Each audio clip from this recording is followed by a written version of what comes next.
Welcome to Studio Hockey. My name is Ernst Baert, and I'm joined by my co-host in this podcast, Jaspreet Singh. Studio Hockey is all about both domestic and international hockey, and together we make sure that we look at our game of hockey from both a European and a more Asian perspective. Our guest for today is none other than Mark Hager. Besides being the current coach of the Australia men's team, we know that Mark has been the former Australia captain as well, who led the team as a striker to a bronze medal in the 96 Atlanta Olympics, a long time ago already, Mark? Um, and so been close to 15 years now for him also in various coaching positions, bringing the New Zealand women to the top before taking on the GB women, winning Olympic bronze at the Tokyo Olympics. Welcome to the show, Mark. We are recording this on a Monday. For me, it's Monday morning. For Jaspreet, it's around noon somewhere, I think. And if not mistaken, then your evening is about to set in. It's late in the afternoon for you. Where do we find you for this podcast, Mark? Where are you?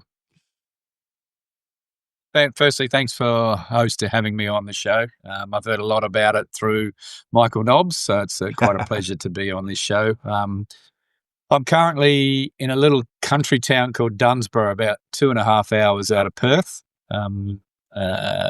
It's near the beach. It's my home away from home. So when I'm not in Perth, I come down here and spend a little bit of time to give me, I suppose, a different reflection, but also turn off hockey for a little while as well. Mm-hmm. Jaspreet.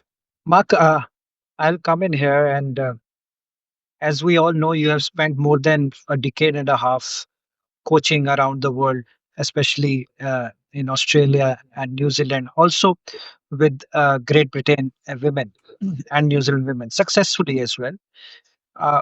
Returning back to home, that is in Australia, how different or difficult is the new challenge as the Kookaburras head coach?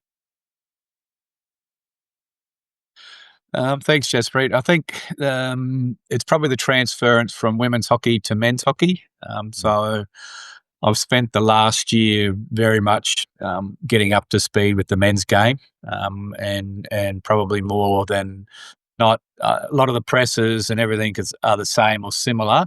It's just the wording and when to utilise them in the men's game. I'm finding it's a little bit more man-to-man. Obviously, some teams play zonal. So it's a lot more one-on-one contests, I feel, where the women's game is very much 2v1. Midfielders are brought into the game a lot. But in the men's game, the aerial ball is very productive and can obviously get you from one end to the other without, particularly against teams that press hard and press high. That's probably been the biggest challenge for me this year, is just the learning curve. And now I feel I'm in a good position now to understand the men's game a lot more. Okay. Mark, you've been coaching, as Jaspreet already said, for many years now. How would you compare coaching the young athletes back in the day compared to the young competitors today, the difference in the generation from back then and now? Yeah, I think it's evolved through all my coaching years. Now, I think the biggest difference is when I first came through as a coach or a player, it was very much do as you're told. Get out there, run hard. This is where the way we want you to play. Video analysis now become more relevant as well. We can give that to the players. I find the generation now, it's more encouragement. They get out there. I want you to run. This is what I said. Just go and do it. A lot of the reasons are, well, why? So we try and explain the reasons why we're doing this press, why we're trying to outlet this way, why we want you to do this in a certain way, but also a lot more encouragement these days of helping the athlete and identifying their strengths, and not so much pointing out the weaknesses. We still talk about the development areas, but focus more on the strengths of their ability and what they bring to the team and how we can perform as individuals and as well as a team on the pitch. Has that been an adaptation for you as a coach as well? Is that something that's in your character from nature, or has that been a challenge for you to adapt to that? Definitely, no, it's definitely been a challenge. Going from New Zealand, I was probably that sort of coach where it was, yeah, we're going to train hard. This is just do what I say.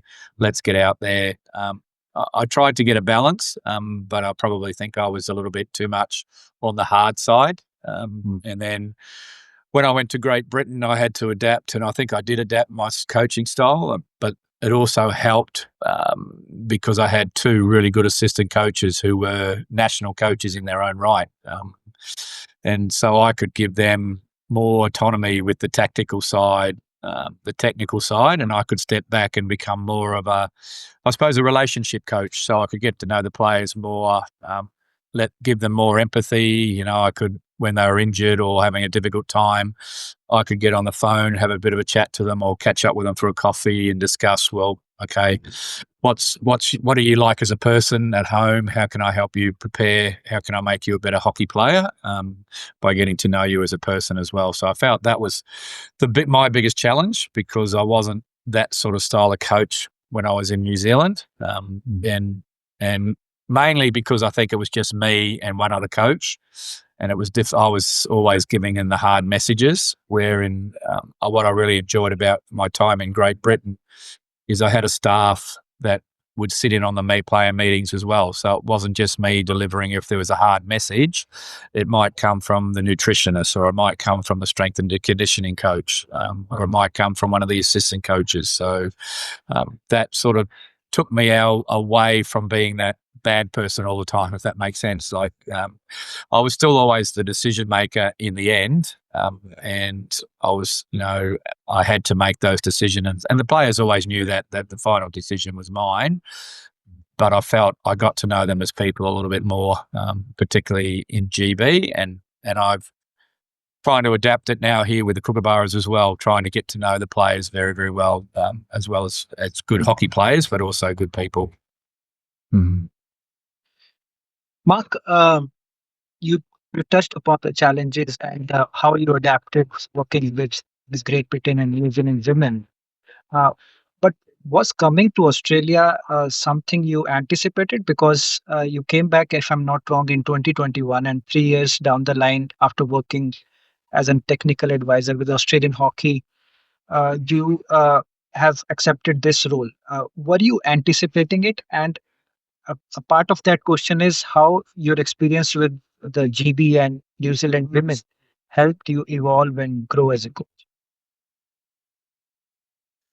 Yeah, Jaspreet, I probably didn't anticipate doing it, to be honest. I needed a break after coaching New Zealand and Great Britain. I hadn't seen my family for 3 years, so I really wanted to spend time with them.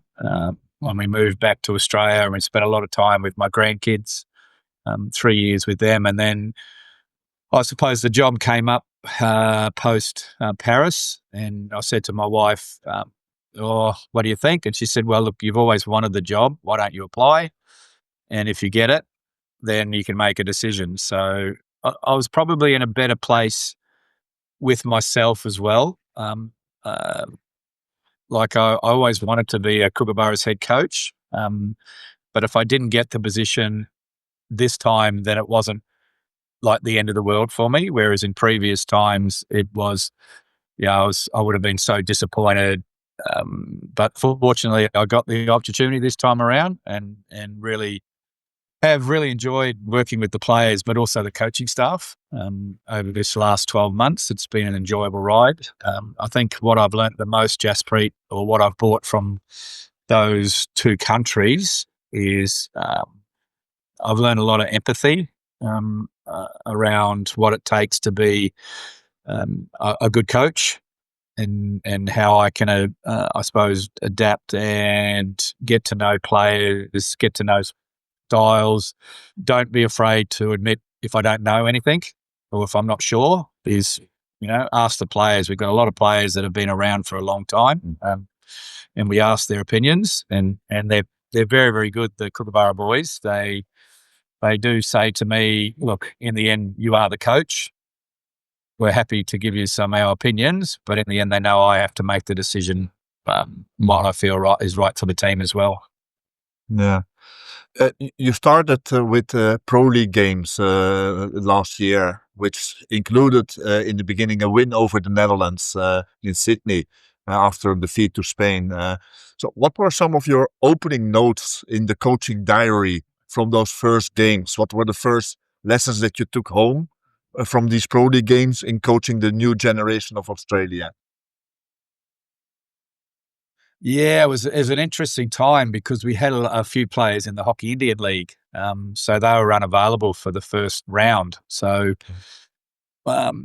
we were sort of forced into a situation where we had to pick the next group of players coming through, and a lot of young players. And I think if I reflect on that, it was a fantastic opportunity for those young players. Now, I may not have done that if I had the senior players back from India.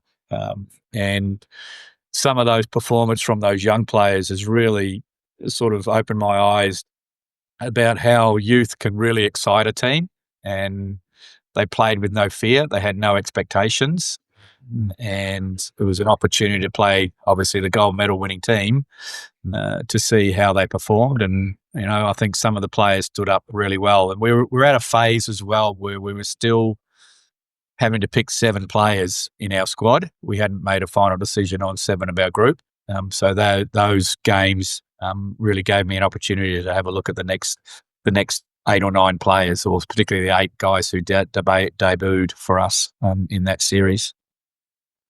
Mark, you have already answered the question that I was scheduled to ask, but still, I will ask you: out of those 8 debutants, do you think we'll see some of them in the coming World Cup next year? Are you that impressed, or you want to put them through or grill them a little more in the coming Pro League?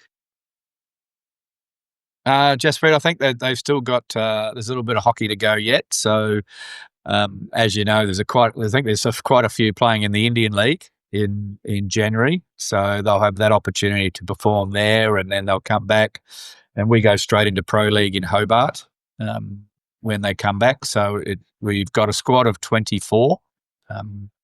So we've got to manage that 24, and we'll give everybody an opportunity again in the Pro League.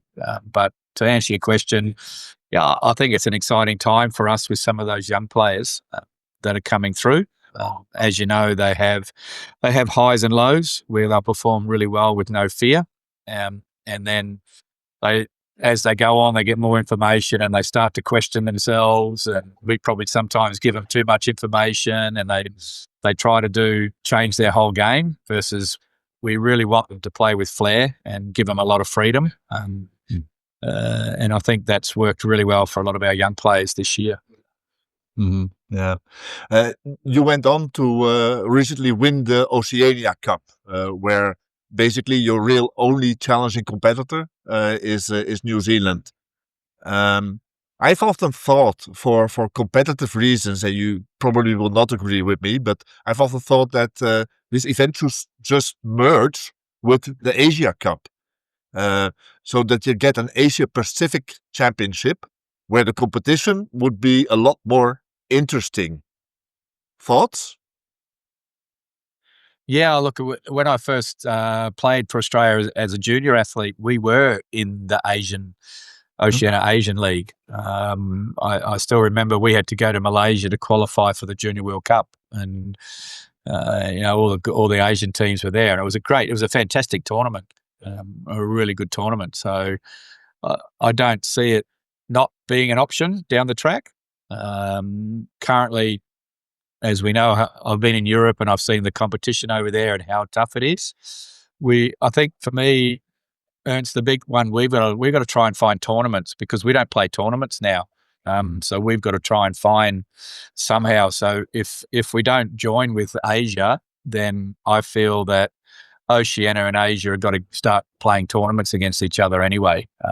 So we get used to tournaments, because with the Commonwealth Games gone now, we don't have that tournament type situation. So realistically, we're going to go into the World Cup next year not having played a tournament, and that's that's not an ideal situation. I don't think it's we have to try and manufacture it in our training program now versus getting that opportunity. But we are looking at the possibility of maybe a Four Nations next year somewhere within Asia that we could play in as well. Cool. Interesting. Mark, since you said that there is lack of competitions in hockey calendar, multi-nation competitions, I want to insert a unplanned question here. Do you think the Champions Trophy needs to come back? The FIH needs to look at bringing it back. I loved it. We all did. You know, we all did. Yeah. The Pro League has its plus and minuses. It gets hockey around the world. It gets it to different venues. You play different oppositions. You're not just playing the top 5 or 6 countries in the world. So it does give, I suppose, everybody an opportunity in the Pro League. But I love playing the Champions Trophy. Four Nations in Hamburg. I remember we went to Malaysia, used to hold a Four Nations. I miss all those sort of tournament style situations, and it'd be great to be able to do that again. I think the hardest thing is the financial restraints. It's just like the Pro League is very expensive, particularly I'm sure for every country, but for us, very expensive. And we only have a certain budget that we have money to spend on the Pro League, and then we've got to look for other opportunities outside of that. So look, it'd be great. I'd love to see it come back. I think it was fantastic. I assume who's got the trophy? Who's still got it? I think Holland won the last one. I think the Netherlands won the last one in Breda. So I'm guessing. I'm guessing it's somewhere in Amsterdam.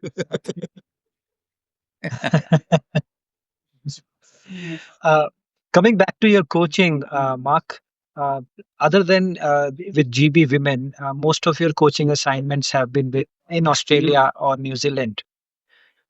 Tell me how different it is to coach a European team as compared to teams in Oceania. Yeah, to be honest, I was thinking about this question, and I don't see there's a big difference because I try and impose my style. So how I want to play, how I like to see the game played, and that's attacking, aggressive hockey. Score goals, defend well. There's just some little subtleties that, you might bring in. But I found Great Britain and England, they wanted to play an attacking style of hockey. So it was good for me to go in there and have a chat to the players about, where do we want to go? How do we want to be? And there were a lot of good players who had attacking flair. So I thought, well, that's going to be part of our strength. I don't want to lose that. Let's encourage it and see how we go. And look, we got a couple of big hidings early on because of the attacking style, but we wanted to stay true to our word, and we just said, well, we've just got to get better defensively if we want to play this style, and how we can adapt our defense to suit our attacking style. Mm-hmm. Yeah. You returned to Australia following that stint in GB. You returned in Australia in 2021, more or less. And you already told us in the beginning it was also a little bit because you wanted to take a little bit of a break from international hockey. That can be a strain on one's personal life. You all know that. But still, you were not sitting idly on your hands when you were back in Australia. You were the tactical lead for Hockey Australia's the Pathway program. This role involved overseeing development of Australian hockey talent. Tell us a little bit about that experience and how it maybe is helping you now in the role as a Kookaburras head coach. Yeah, I think where it's really helped me is coming back into the Australian system and getting to know how it operates now. I think that was a good thing. I worked on the women's side, and I was very fortunate that on the men's side I was working with Mark Knowles. So we would basically bounce things off each other. He had the enthusiasm, the youngness, just finished playing not so long ago. had different ideas how the men were playing. We could talk about the players who were coming through, what skills we wanted to develop. And look, not a lot of the skills were different between the men and the women. It was very, very similar type skills we were trying to develop within both our programs. It was a really enjoyable time for me because it did allow me to sit back a little bit and have a look at not just the pathways, but what sort of depth we've got coming through for our senior program. And it's quite encouraging to see that there is some real quality coming through at the moment. And that's the exciting bit and I love working with young athletes and, seeing them smile and they're developing. I think, what did I hear the other day? I heard a quote saying, we all love winning, but when you lose, it's learning. It's not losing, it's learning. And I think that's so true. But also, you don't want to lose the focus that even when you're winning, you're learning. And you don't want to, rest on your laurels and say, yeah, look, I've done well enough. We don't need to get any better. And that's been the challenge, I think, for me. And particularly when I look at the Pro League this year, and I think the top 5 teams won 8 games each. And the Netherlands won more shootouts than anybody else. So it just highlights how close the men's competition is. And I think with the Junior World Cup being every 2 years now, you're seeing these young kids come through even quicker with even better skills than what we saw, many, many years ago. Yeah, cool. Mark, you mentioned about the depth in the Australian hockey setup, and you said that you were quite impressed with it. An important aspect of that is the domestic hockey, which is the Hockey One League, which came in 2019, replacing the Australian Hockey League as its premier domestic tournament. How do you think the league has evolved in these 6 years since coming up in 2019? And are there enough players who are playing it and coming through to play for the national side? Yeah, we've only got 7 teams, so we normally have 8 teams in our national championships, but Northern Territory aren't in it. I know we're looking at trying to expand the competition to give our younger players more of an opportunity. When I reflect on, I think what we're trying to do is really achievable with regards, we're turning into more of a franchise situation. So a bit like Hockey Indian League, where you don't have to play for your state. You can go and play for another state, where we're encouraging overseas players to come into the competition as well.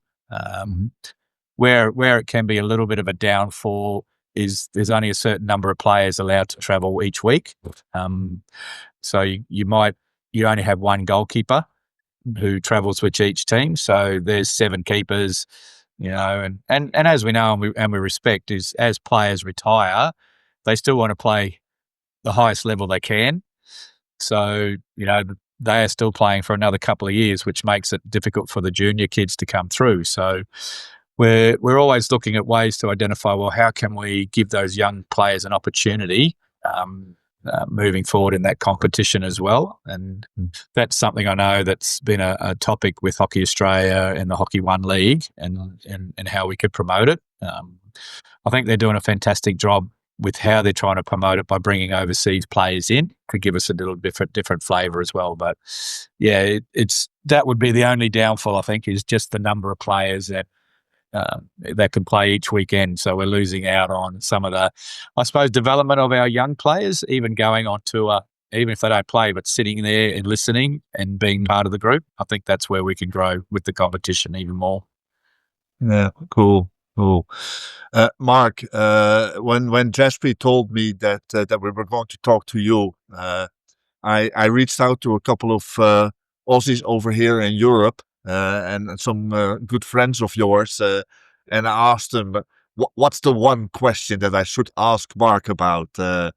And yeah, they came up with a surprising one. It looks like you only have half a thumb on your hand.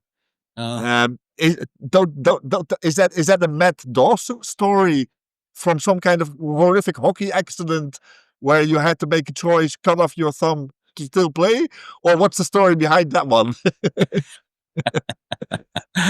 No. It wasn't a Matt Dawson story. I was working in a factory and was cutting some little bits of metal, and Wow. basically, lobbed the top of my thumb off. Yeah. I thought at the time I thought that was the end of my hockey career. But I was fortunate. It was above my knuckle, so I could still hold a hockey stick. So very, very lucky. Yeah. So you played with half a thumb, and it didn't bother you. Didn't bother me. No, I saw it as an advantage because it couldn't get hit. Yeah. Okay. Okay. Bringing it back to hockey from Mark's half a thumb. The 2026 World Cup is coming. It's in 10 months' time. And I was looking at a bit of stats for Australia in terms of podium finishes at the World Cup. Australia last won the Men's World Cup in 2014 and missed the podium in the last edition, finished fourth.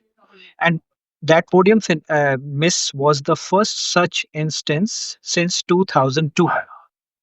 So, how are you planning to approach the next 10 months so that it doesn't repeat and Australia returns to the podium and maybe win the World Cup as well?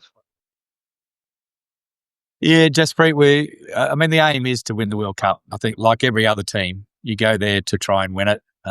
Look, we're still a developing team as well. We've got a lot of young players who, by the time we get to the World Cup, would have played less than 40 international caps going into that World Cup.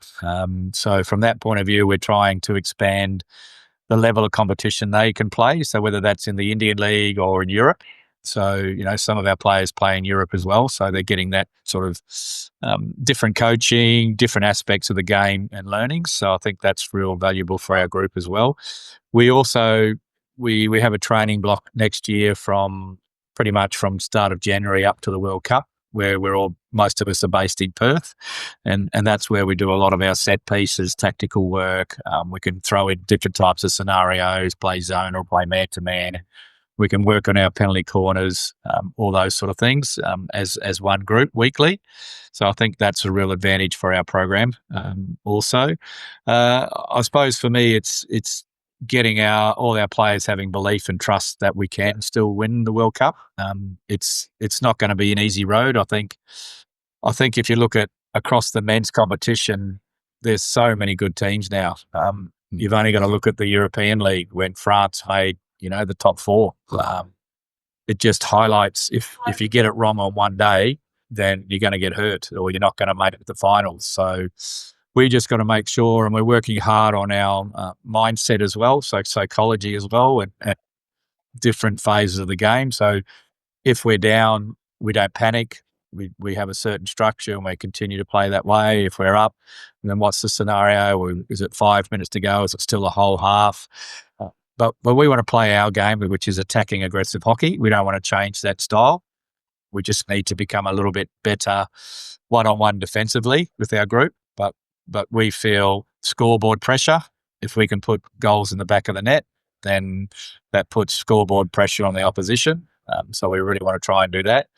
Plus, also, we need to be able to play against teams that fall away and play the D30. We'll play half court and in the back half of the field. So, we got to be able to break those sort of presses down as well, where all teams aren't going to be attacking aggressive, press high.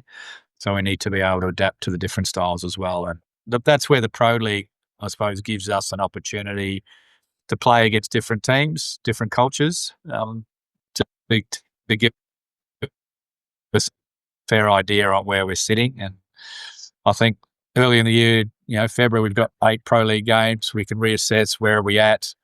Then in June, we have to play Pro League again. I think we play Belgium and Holland. They're our last 4 games. So, you couldn't get 2 better teams to play just before the World Cup to assess yourself, to see where you're at, to then come home for 4 weeks and hopefully work on any areas that we need to work on. Or if we've done really well, is not just think shit, we're there. We need to continue to improve and push ourselves.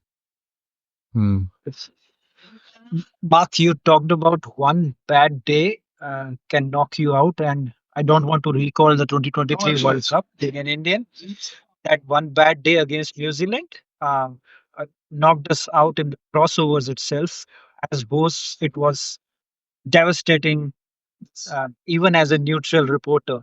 But still, thank you so much for joining us, and it was a pleasure to have you. And I will also thank Michael Knobs for facilitating this, bringing his, allowing his brother-in-law to come over to Studio Hockey.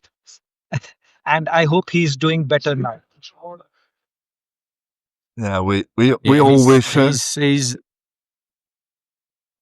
yeah, I was going to say he's in a good place. He's getting some treatment at the moment in the hospital, as you know. But yeah, like all of us, we wish him well, and he's a good man.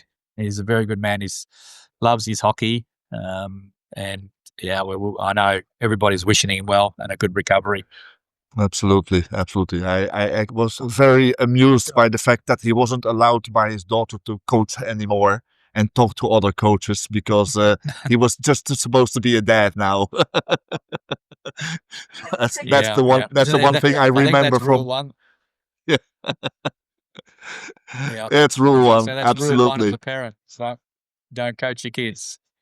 Don't coach your kids. Exactly, exactly.